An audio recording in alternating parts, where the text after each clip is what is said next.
This is question number 3 on geometry homework number 9. The question says, angle 1 measures 68 degrees. Calculate the measurements of the remaining angles. Show your work.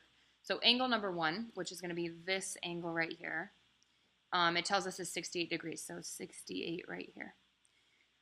We can figure out the rest of these angles because we have two parallel lines with a transversal running through.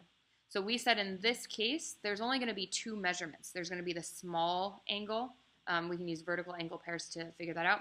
And then there's going to be the large angle. And if we cover this up, these two angles are on a straight line, which means they have to add to 180. So I can really quickly figure that out. I'm going to say 180 minus 68, which would be this angle right here.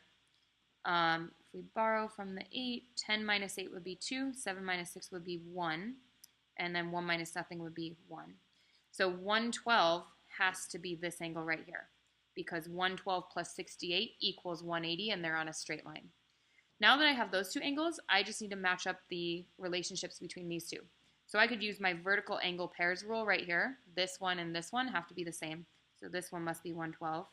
And then vertical angles is right here as well. So this one has to be 68.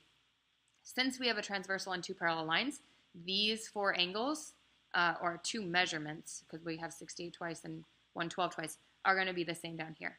So these two become 68, 68, and these two become 112.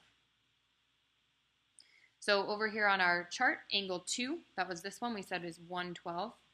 Angle 3 over here, also 112. Angle 4, this one, 68.